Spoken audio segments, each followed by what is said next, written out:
Hello everyone, my name is Akshay.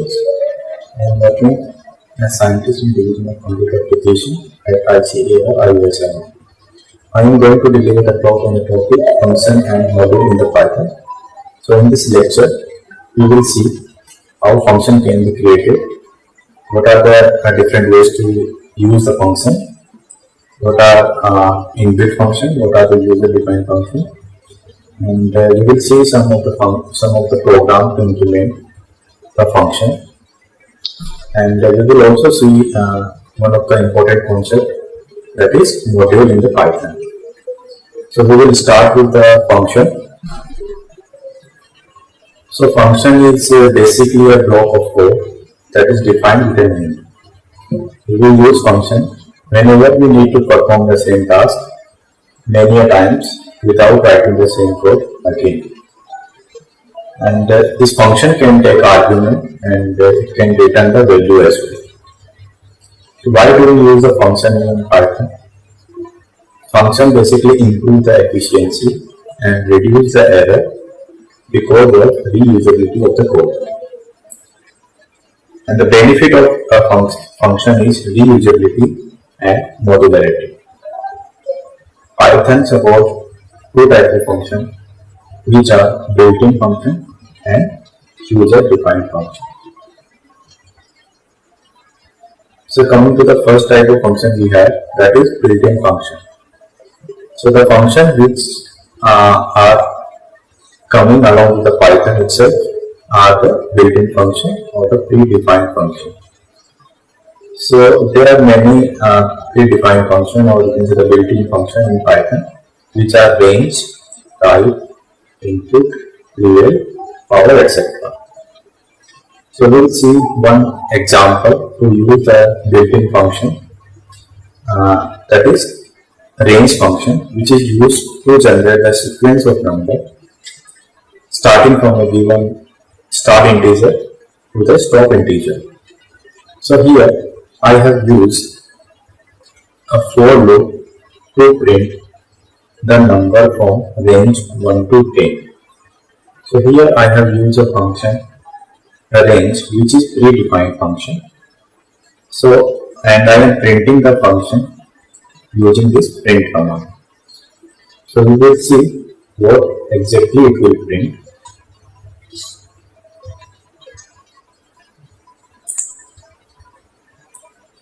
So we have this OLED output. So we will see what exactly this function will print. So I'll run this. Okay, so you can see that here it will print the number from 1 to 9 because the range is given from 1 to 10. So it will run from 1 till 9, and it will print all the values one by one in the next line. Okay, so if I don't print I, and if I use the second statement print I, comma, and equal to double quotes, then what it will print? It will print the output in the one line. So let me run it. Okay, so you can see that it is printing the value from 1 to 9 in the same line. So this is one of the predefined function, or you can say the built-in function, that is range. We will see one more function, that is power function, which is used to print or to calculate the power of a given number. So to use the power function, we will have to import the math module, because this power function is basically defined under this math module only. So we will import the math module using this import keyword, then space, we will write math because it is defined under this math module only. Then this is the syntax POW, that is power. Then in the bracket I have given two values, that is 2, 3. That means it will calculate the power of 2, and the second argument is 3, that means it will calculate the cube of 2. So let me run it. So here you can see that the output is 8, because we have given the second argument as 3. Okay, so this is your built-in function. Then second type of function we have user-defined function.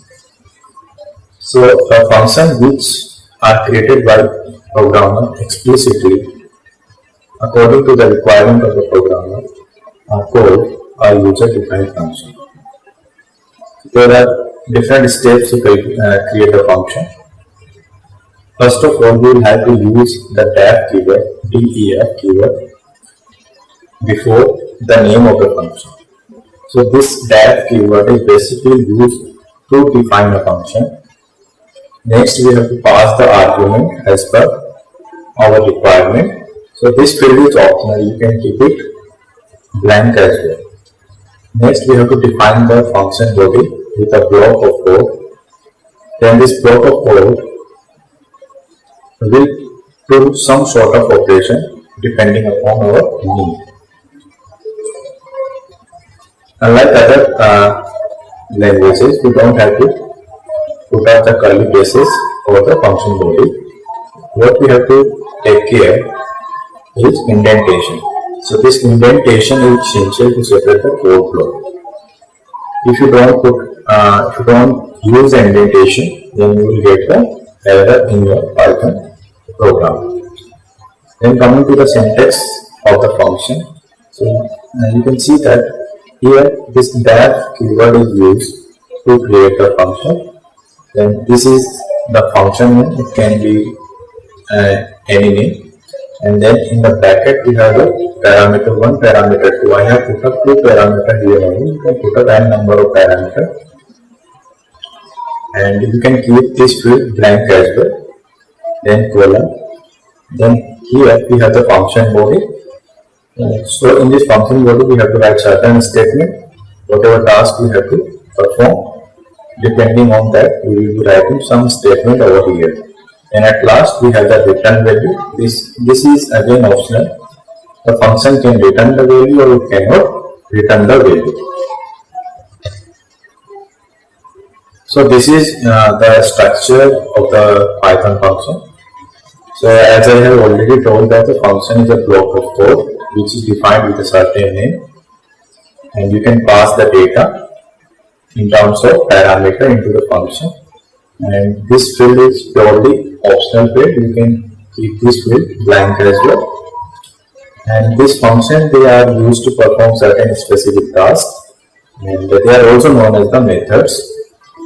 And the advantage of function is that you can use the function many a times. That means you don't have to write the code again and again. Then this is the function name add, and these are the parameters, then colon. And here I have given 2 print statement, and then again we have the addition, and we are adding 2 number, and we are returning the result here. And in this function code, we are passing 2 values, 2 and 4, and that will be given in this function body, and depending on that it will calculate the addition and it will print the result. Now we will see few examples. The first example of function we have is a function without any parameter. Okay, so this is the simplest example we have. So I have a function name message, and I am printing a statement that is welcome to ISRF, and this is the function coding message then coding. So we will see what it is printing.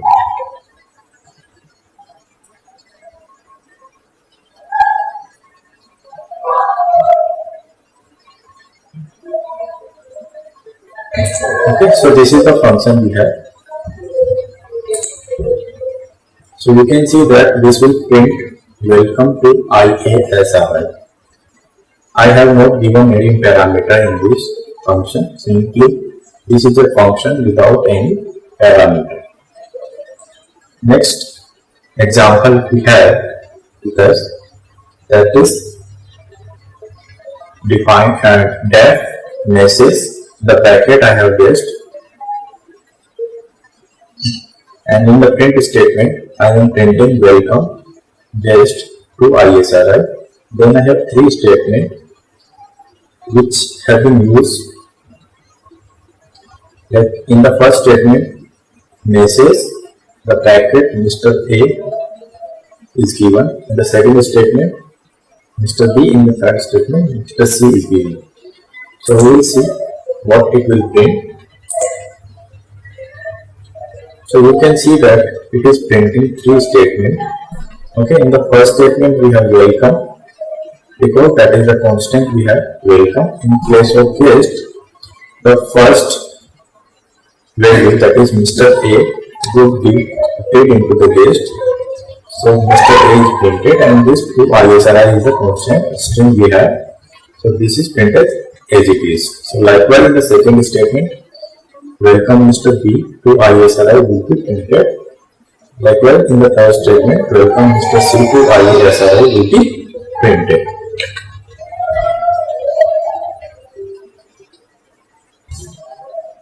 Then we have a function with a parameter. So in the last example, we created a function with no parameter. So now we will take one example that takes two parameters and it will display their values. So here we have created a function named training, and we have given two arguments, name, training name. Okay, and I am printing two print statement I have printed here.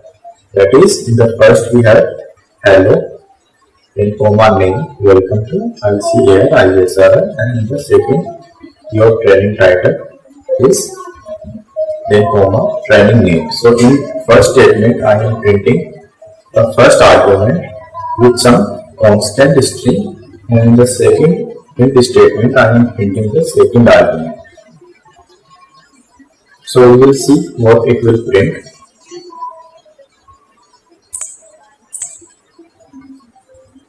So here you can see that it will print hello Mr. A, welcome to ICAR ISRI.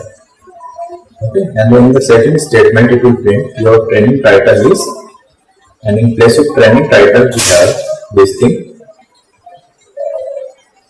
application of data science in agriculture. So this is a function with parameter. Now we will go with third type, that is function with parameter as well as some return value. So as I already told you that function can return a value as well. So then this return value is the output of the function we have, and to return a value we use a keyword, that is return. So here we have created a simple calculator to add two numbers. So what we are doing, we have defined a function named calculator, and we have passed two values a and b as argument. Then in the third variable we have defined, that is add, and we are storing the result into that variable. And this statement is nothing but a comment in the Python program to print the addition. Then we are returning a value using the return keyword, and what we are returning, we are returning this add value. Again we have these two comments. This is purely optional, you can remove them as well. And in this R variable I am storing the result, and then I am printing here. So we will see what it will print.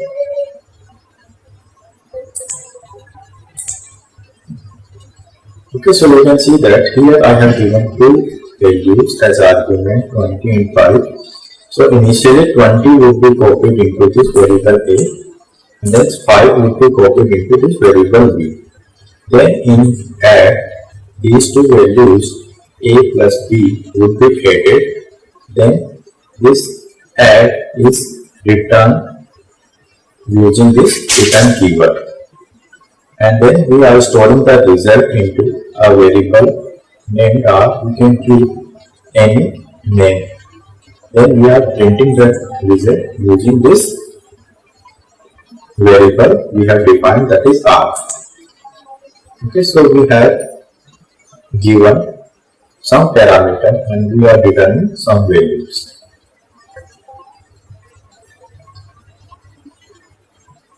Then how we can call a function? Once we define a function of finalized structure, we can call that function using their name. Or we can also call that function from another function or program by importing it, as we have already done in case of built-in function.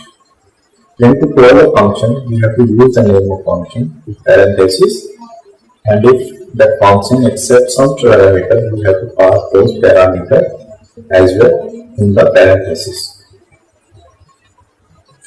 So this is an example to check whether a given number is odd or even.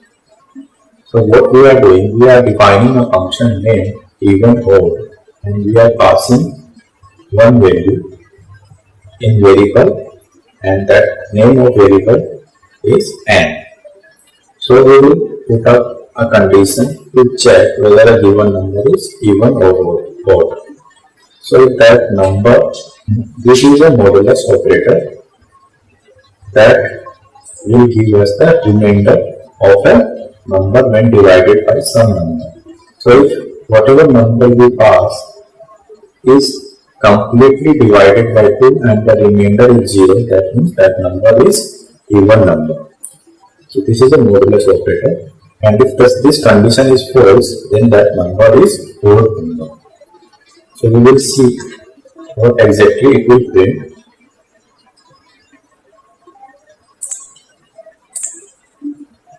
Okay, so 31 we have given as a value, that would be copied in the parameter, and it will tell you, it will check whether this number is odd or even number. So this will go into this if statement if n modulus 2, that means 31 modulus 2 equal to 0. So this is not equal to 0 because whenever 31 is divided by 2, then the remainder is 1. Then this condition is false, that means this statement will not be printed here. Then we will go into this else statement. Then in else we have a print statement, that is n comma is odd number, that means 31 is odd number. So this way you can call a function.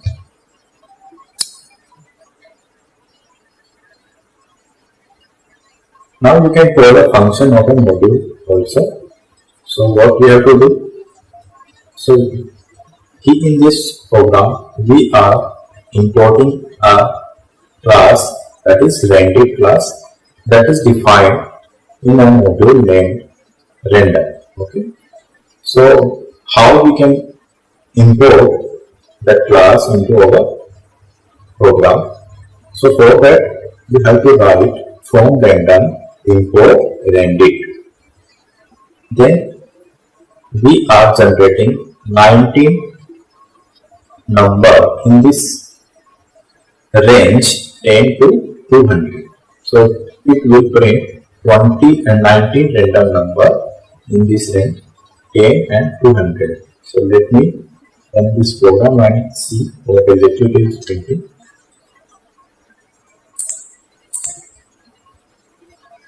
Okay, so you can see that it will print the 19 random number in the range 10 and 200.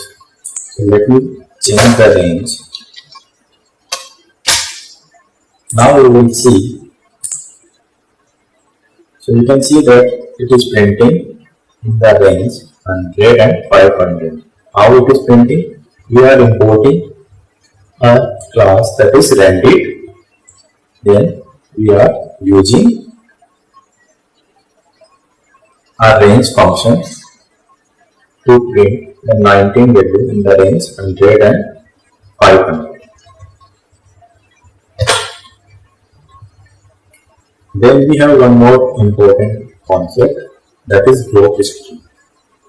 So in Python, document string is called as the block string. So it is a descriptive text like comment which are written by programmer to let other know what exactly this function is doing. Okay. So this is being declared using triple single quote or triple double quote, and we can access the doc string using this doc attribute, that is double underscore doc, then again double underscore for any object like list, tuple, dictionary, or any user defined function. So again we have this program that factorial, and then we have one parameter, and we are using this doc string triple quote. Then we have given one statement, that is this function return the factorial of a given number and triple quote. Okay. Then we are returning x, and then we are accessing the dot string using factorial dot double underscore dot double underscore dot double underscore. We will see what it is doing. Okay, so this is printing the text that we have written in triple quotes. This function returns the factorial of a given number. So now you must be wondering that we can also do the same thing using comment, or you must be wondering what exactly is the difference between comment and the dot string. So here you can see that whatever comment we write in the function, that is not printed in the output, but whatever we write in the dot string will be printed in the output. So programmer will not be confused that what exactly this function or what exactly this program is written for. So he will be able to understand clearly what is written in the program. Whenever we write the comment, that must be printed in the output. Okay, so this is a single line values, a single line string that we are printing in dot string. Again we have multiple lines, so we will see what it is printing. So here you can see that it is printing all the statement that is written into this double quote. So this is a very important concept whenever we have to make anyone understand what exactly our program is doing. So what you can do, you can write the manual, or you can write the function or the work that is going into this text. Now we will see how we can return a value from a function. So this is a program to print even number. So what we are doing, we have a function that is defined with a name is even, and we are giving one parameter named as list. Okay, then we have created an empty list that is even now, and we are not passing anything into it. Okay, so what is the use of this empty list? We will be copying the number one by one into this empty list. Okay, so here the control starts from this statement, that is even now equal to is even 2, 3, 42, then up to 9. So total 8 values we have given into this function. So this will be copied into this list one, because this is a list only. So this will be copied into the parameter that you have defined into list one. Then one by one we will have the comparison. So for first number, that is 2, so it will check for this number for 2 in list 1, then 2 modulus 2 equal to 0. So this statement is true. If this statement is true, then it will append the given number into this list. Okay, so in the here we will have the first number, that is 2. Then again for the next number it will check. Then the next number, that is 3. So this condition is false. Then it will not be appended into the list. Then again for 42 it will check. So 42 is even number. So this condition is true. So it will append the number into the given list. So likewise it will do for all the remaining number.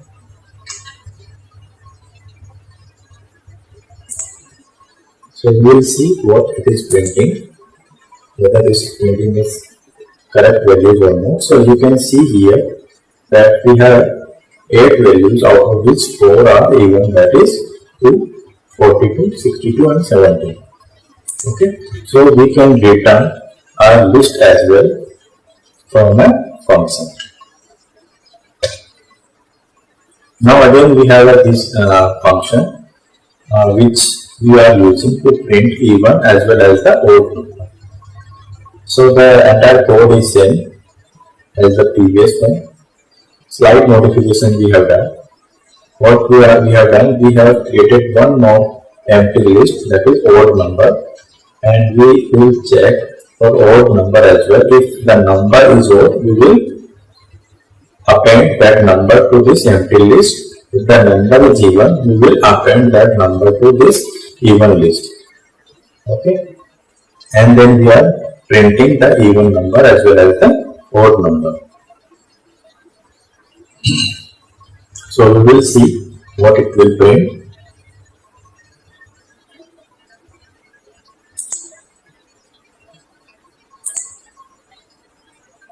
So in this list 4 numbers are even and 4 are odd.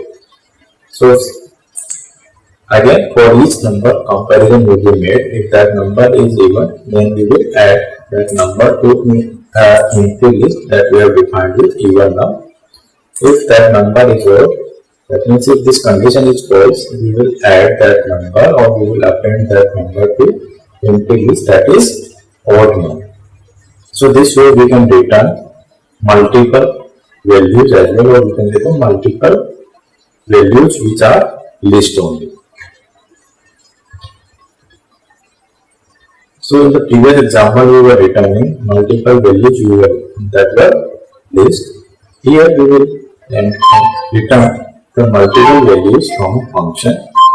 So how we can return? So we can return statement by separating each expression by a comma. So what we are doing here, we are doing simple computation, or you can say that we have made a simple calculator to add, subtract, multiply, divide two numbers. Okay, and we will see what computation and how it will take the values from the user and how it will return the different values.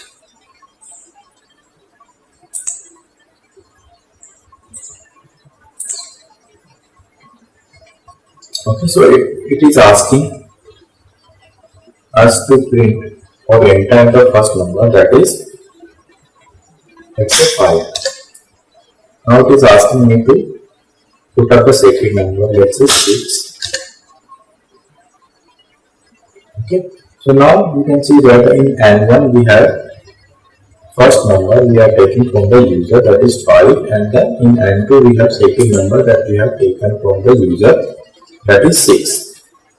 Okay, and then we have 4 values a, b, c, d, and we are storing the 4 results, that is addition, subtraction, multiplication as well as division. Okay, then these two values, in N1 we have 5, in N2 we have 6. These two values we are passing to the function that we have defined with the name compute. So in num1 we have 5 and in num2 we have 6. So then we have one more variable, add. In add we are adding these two numbers. So addition 5 plus 6 would be 11. Then in subtraction, num1 minus num2 we are doing, that is 5 minus 6 minus 1. And in the third variable we have null. So in null we are multiplying these two numbers, 5 then 6, that is 30. And then in the fourth variable, that is div, we are dividing these two numbers, num1 divide num2, that is 5 by 6, which is 0.833. Then we are returning these four values, which are add, sub, mul and div. And in the return, we have copied these values into A, B, C and D, and we are printing these four values, that is sum is A, subtraction is B, multiplication is C and division is D. So this way we can print multiple values.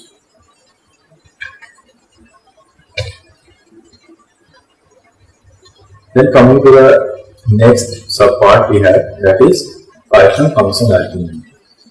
So we can pass different values to a function,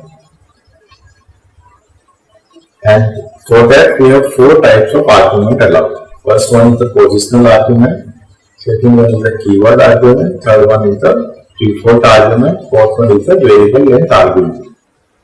So we will see each type of argument with one example. So coming to the positional argument we have. So positional argument are the arguments that are passed to a function into proper positional order.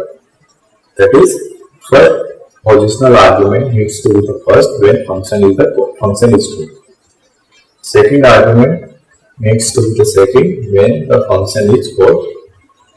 So we will take one example. So here we have one function, that is add, and we are passing two values A and B. Then we are printing A plus B. So this 50 will be copied into A, then 10 will be copied into the B. Okay. So this 50 position has been defined, or we can say that this will be copied into A only. Okay. If this is placed 10, 50, then in A it will be 10. So their position is properly defined here. Again we will see. Okay, 50 and this 10 will be there. So this will print 50 plus 10, that is 60. Then the second type of argument we have keyword argument. So this keyword argument is an argument vector that is passed to a function preceded by a variable name and equal sign.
So second type of argument we have, that is the keyword argument. The keyword argument is an argument that is passed to a function preceded by a variable name and equal sign. So this is the structure that we follow. For the keyword argument, we have a function name message, and we are passing two parameters, that is name, surname. Then we have a print statement. In the print we are printing hello, name, surname. Then we are calling the function with these two arguments. In the first argument, that is name, we are passing a value using this equal sign, and we are passing a value as a, and then the second argument, that is surname, we are passing value as b. Then again we have one print statement, we are passing c in the surname, and we are passing b in the name. So we have changed the order. So we will see what it is printing.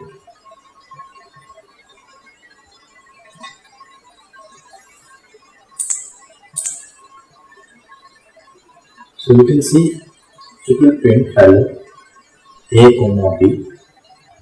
Okay, so in name we have a, in the surname we have b, and we are printing name first then surname. So it will print hello a space b. And in the second statement, in the second time we are calling the function, we are passing surname equal to c, name equal to d. But here the order is name comma surname. So then the second argument will be printed first, that is hello d, and this first argument, that is surname, it will be printed second, that is c. Okay. So whenever we are using both keyword as well as the positional argument at the same time, what we have to take care, that is first argument has to be the positional one, and then we have to use the keyword argument. If we follow the keyword argument, then positional argument, we will get the error.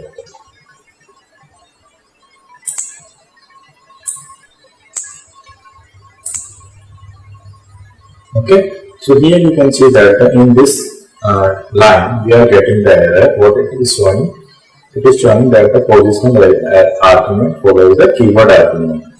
So first the keyword argument should be there, then positional argument has to be there as defined or as put up in these two statements.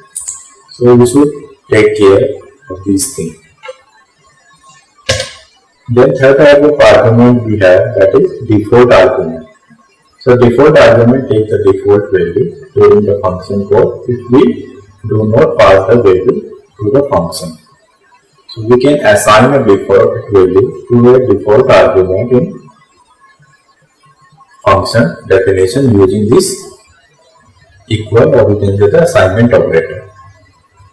So we have this function named message, and we are passing the values, or we are giving the values as guest. So it will directly print the guest hello and comma guest. Likewise, we have one more function, that is named as cat, and we are passing two values num1 and num2. Okay, in the num2, in the function definition itself, we are passing the value 3, and in num1 we are passing only one value, and in third variable that we have added, we are adding these two values, and we are returning one variable, that is at, where we are storing the result. And then this function calling, we are passing only one argument, that is with the value 5. So this 5 would be copied into this num1, and in num2 we are already defined the value, default value, that is 3. Okay, so you can see that we will not be getting the error because we are already passed one value and second value is already there in the variable num2.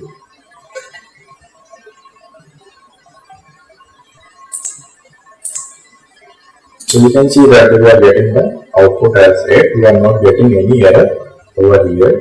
So this default value that we have passed, that is 3, it will be already copied into num2, and that will be used to compute the addition of these two numbers. Then we have one of the most important type of argument, that is variable length argument. I would say this is one of the most widely used argument in the Python. So many a times we have to define, or we have to pass the multiple number of argument to a function. So this kind of argument are called as a variable length argument. Then we can declare a variable length argument using this asterisk symbol.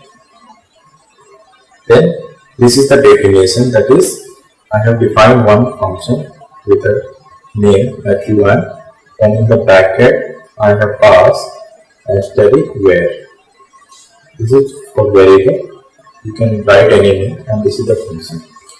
So what is the use of this variable length argument? We can pass any number of argument into this function. We don't have to have the specific number of argument in this definition. We can have a number of variable in this function.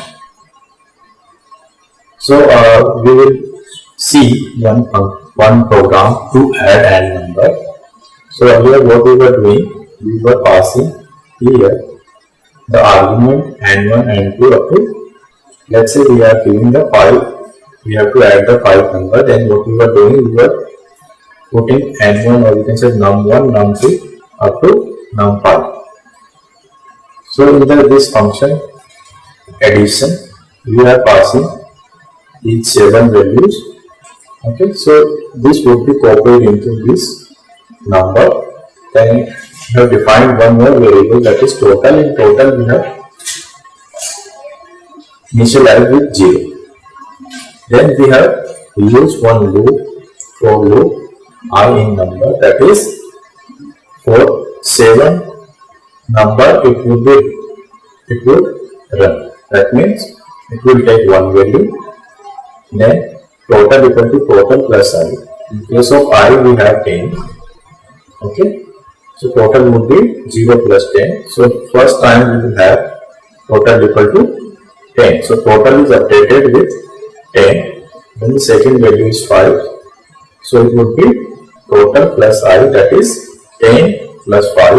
It would be 15. So likewise it will do for all the numbers. So we will see.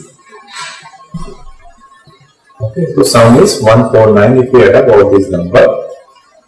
Okay, so I have used for the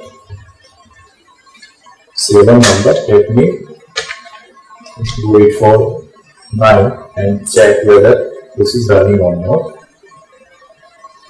Okay, so you can see that we are not getting any error because we have used variable length arguments. Okay.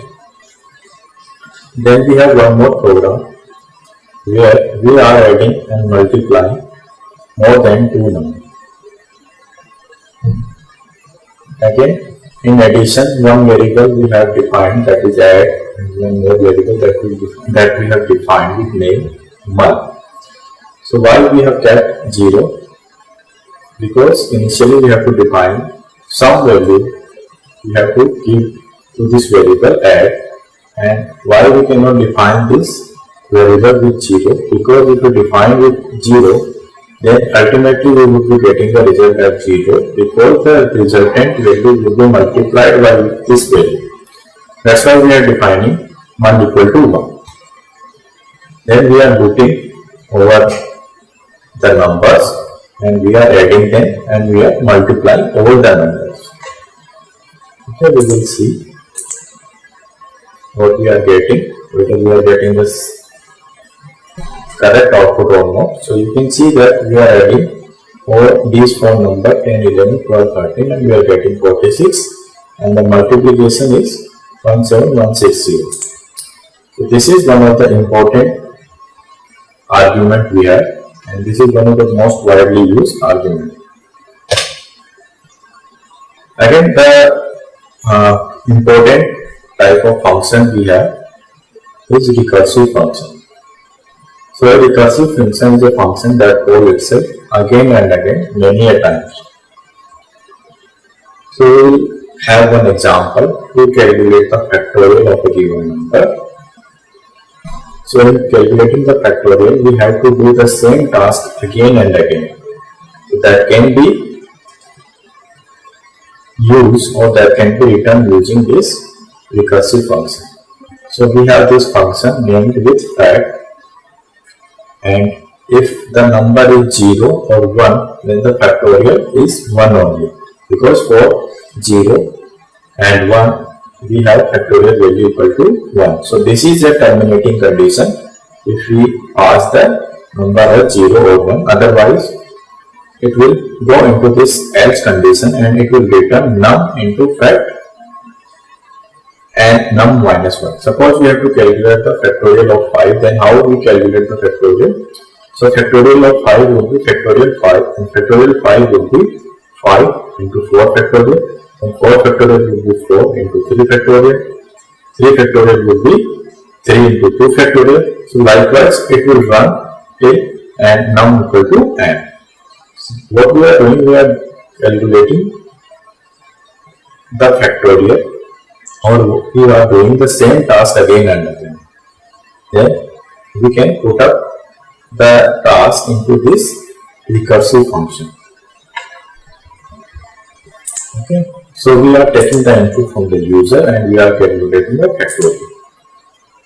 Okay, so let me check for 5. So factorial of 5 is 120. 5 into 4 into 3 into 2 into 1. So this way you can see that we can calculate the factorial very easily, or you can do any task where we have to do the same task again and again for many a times. That can be done using this recursive function. So these are the advantages as well as the disadvantages of the recursive function. So by using recursive, we can reduce the length of the code and the readability of code is also improved due to the code reduction, because you don't have to write many lines, and this is useful for solving the complex problem. And coming to the disadvantage of the recursive function takes more memory and time for execution, because you have to do the same task again and again, and debugging is also not easy because it will be a very abstract code, so it is very difficult to find out the error in the recursive function.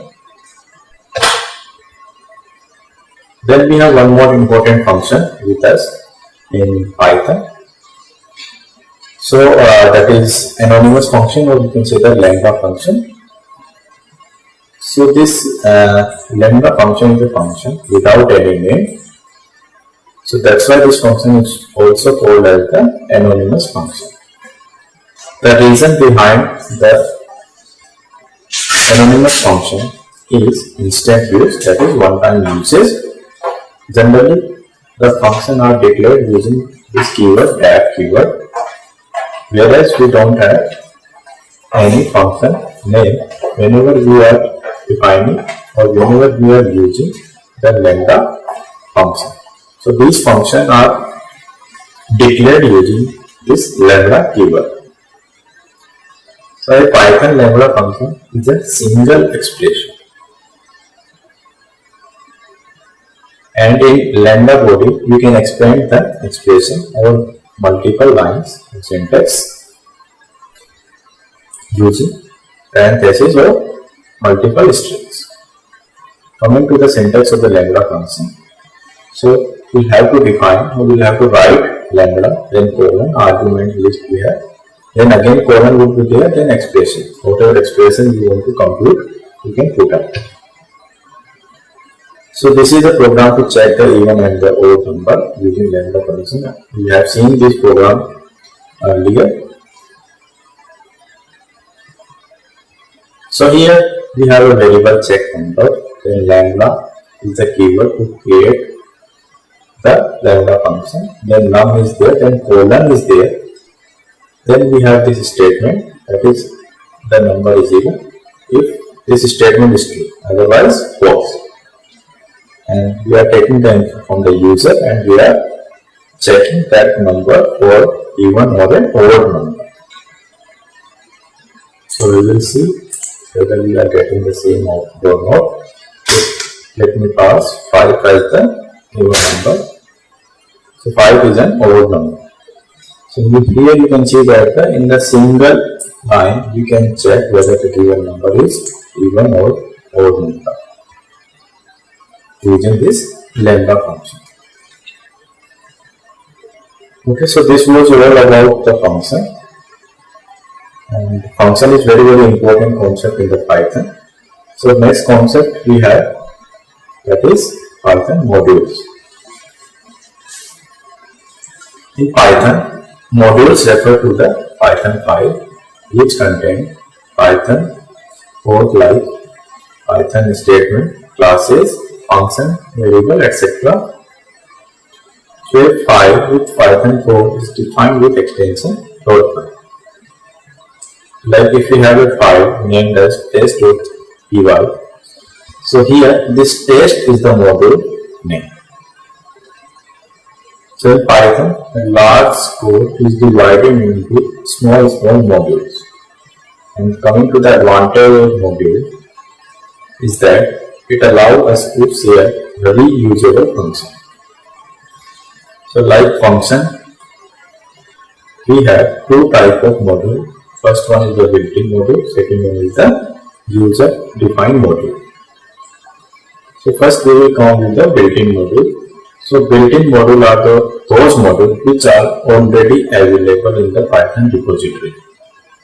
Like here we have a module named as math.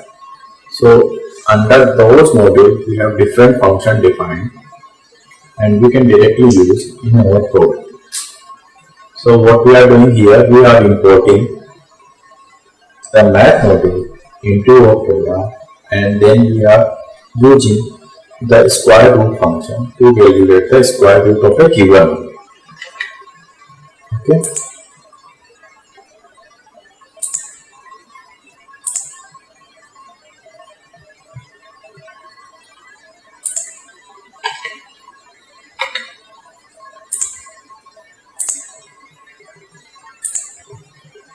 So let me run it.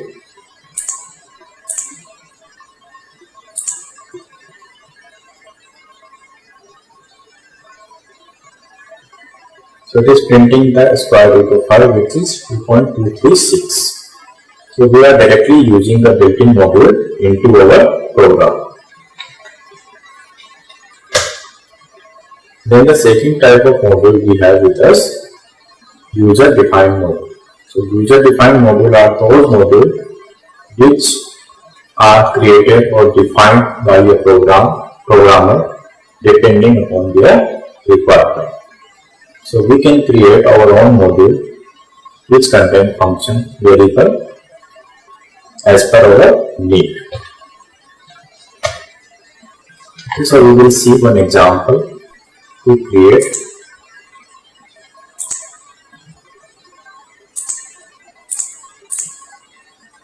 Okay, so I have created this Python file to calculate the sum and the product of numbers. Okay, so I have defined a function named calculator and here I have given one variable length argument and the name is n, and again we have defined two variables s and t. In s I will be storing the addition. In P, I will be storing the product of the given number, or you can do the multiplication of the given numbers. Again, we have written the same logic as we have done in the previous examples to calculate the sum and multiplication. Okay. I am working in a folder. So this file is check.ipynt. Then what you have to do? You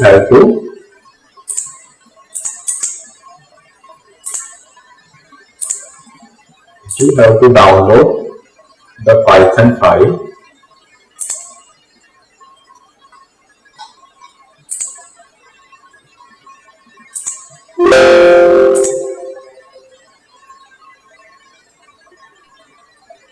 Okay. Then that Python file has to be uploaded here.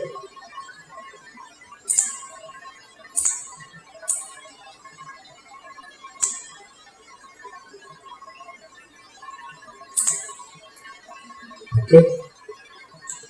Then we will use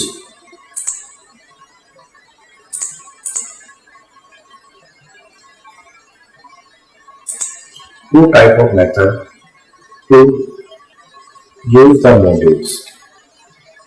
Okay. So first you will have to write from google.collect import file.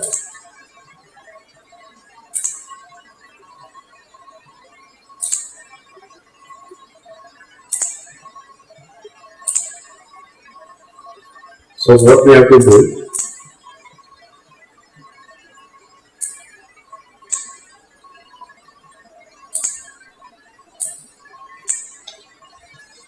you have to write, before that we have to mount the drive.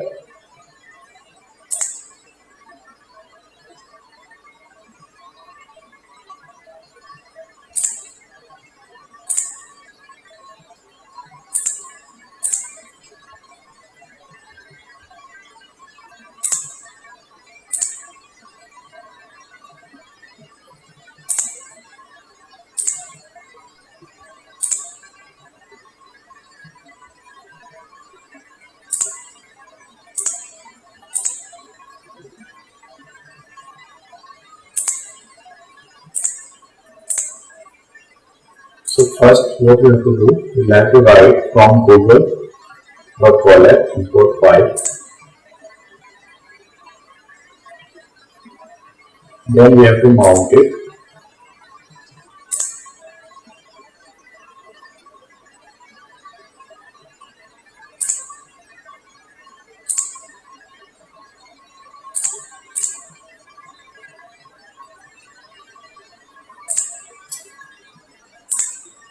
Then we have to mount. Then we will go to the folder where we have our Python file. We will copy here. So you can see that it is copied to the content. Now we will import using this import statement. Import space check. Check is the name of the Python file we have, in which we have written this code. And here in this Python file we have one function, that is calculator. So we will use that function using check.calculator, and we are passing 4 values. So you can see that sum is 14 and product is 120 of these 4 values. So in another program we have used the function of a program function that is written in another file. So that is the advantage of this module functionality. So let me delete it. Now we will go for another method. So in another method you will have to write file.upload. To do it, it will ask me to define this file. Okay. So we will have to run it again. To run it again, we will have. Now we will have to upload this file over here. Now you can see that it is copied over the content. Then we use the same thing again as we have done earlier. So here we are getting the same output. So these two methods are being used to implement the module functionality in the program.